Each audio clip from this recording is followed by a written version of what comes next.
आज हम एमए पूर्वाध में भू आकृति विज्ञान जो कि आपका द्वितीय प्रश्न पत्र है उसमें भू आकृति विज्ञान की परिभाषा के बारे में अध्ययन करेंगे। मैं डॉक्टर सुनंदा भंडारी, सह आचार्य भूगोल। भू आकृति विज्ञान की जब हम बात करते हैं तो हमारे सामने तीन अलग अलग शब्द आपको दिखाई दे रहे हैं। पहला भू, दूसरा आकृति, तीसरा विज्ञान। ग्रीक भाषा में जी का मतलब होता है अर्थ, मार्फी का मतलब होता है फॉर्म यानी रूप, तथा लोगोस का अर्थ होता है डिस्कोर्स यानी वर्णन। यानी यदि हम देखें तो यानी पृथ्वी के रूपों का वर्णन करना। अब यदि हम पृथ्वी के रूपों के बारे में बात करते हैं तो आप सभी जानते हैं कि पृथ्वी के रूपों में हमें प्रथम श्रेणी के रूप, द्वितीय श्रेणी के रूप और तृतीय श्रेणी के रूप दिखाई देते हैं।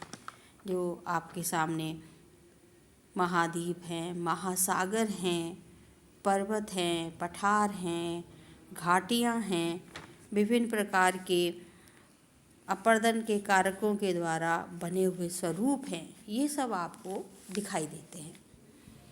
तो इस प्रकार से जब हम बात कर रहे हैं तो भू आकृति विज्ञान भौतिक भूगोल की एक महत्वपूर्ण शाखा है जिसके अंतर्गत स्थल रूप का अध्ययन किया जाता है। भौतिक भूगोल में भौतिक वातावरण का अध्ययन किया जाता है। इससे पहले आपने भौतिक भूगोल के अंतर्गत स्थलमंडल, जलमंडल और वायुमंडल के बारे में विशद अध्ययन किया था। लेकिन भू आकृति विज्ञान में हम स्थल रूपों के ही अध्ययन को प्राथमिकता देते हैं। जलमंडल और वायुमंडल का इसमें अध्ययन नहीं किया जाता। ये विशेष रूप से ध्यान देने की बात है। आर्थर होम्स के अनुसार भौतिक वातावरण का अध्ययन ही भौतिक भूगोल है, जो कि ग्लोब के धरातलीय उच्चावच, सागर तथा महासागरों तथा पवन के विवरणों का अध्ययन करता है। यानी भौतिक भूगोल पृथ्वी संबंधी आवरण, स्थलमंडल, जलमंडल तथा वायुमंडल में विभिन्न रूपों का अध्ययन करता है। भू आकृति विज्ञान एक सजीव तथा व्यापक विषय है जिसके अंतर्गत स्थलमंडल के दृश्य भागों का अध्ययन किया जाता है। इस प्रकार भू आकृति विज्ञान स्थल रूपों का विज्ञान है।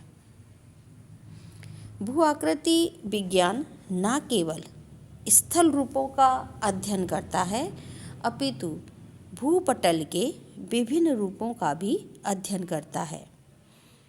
इस विज्ञान के अंतर्गत सामान्य स्थल रूपों जैसे घाटियाँ, गॉर्ज, प्रपात, कंदराएँ, बालू का स्तूप, सर्क, रोधिका, पुलिन, क्लिफ आदि के अलावा भूपटल के प्रमुख उच्चावचों जैसे महाद्वीप, महासागर, नितल, पर्वत, पठार, मैदान, झील आदि को भी शामिल किया जाता है। भू आकृति विज्ञान में स्थल रूपों के अध्ययन को ही प्राथमिकता इसलिए दी जाती है क्योंकि स्थल रूपों का निर्माण आँखों के सामने होता है।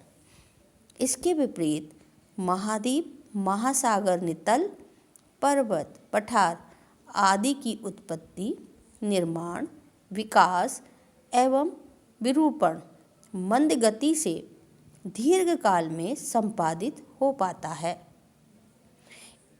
इन क्रियाओं का प्रत्यक्ष अवलोकन नहीं हो पाता है। प्रथम वर्ष भूगोल में आपने इन सब की प्रक्रियाओं के बारे में पढ़ा है। वॉरचेस्टर के अनुसार भू आकृति विज्ञान पृथ्वी के उच्चावचों का व्याख्यात्मक वर्णन है। भू आकृति विज्ञान वह विज्ञान है जो कि भूपटल के विभिन्न रूप, उनकी उत्पत्ति तथा इतिहास एवं विकास की व्याख्या करता है। स्ट्रॉलर के अनुसार यदि हम देखें तो भू आकृति विज्ञान सभी प्रकार के स्थल रूपों की उत्पत्ति तथा उनके व्यवस्थित एवं क्रमबद्ध विकास की व्याख्या करता है तथा यह भौतिक भूगोल का एक प्रमुख अंग है। इस प्रकार आपने देखा कि भू आकृति विज्ञान की परिभाषा में हम किसके अध्ययन पर विशेष जोर देते हैं,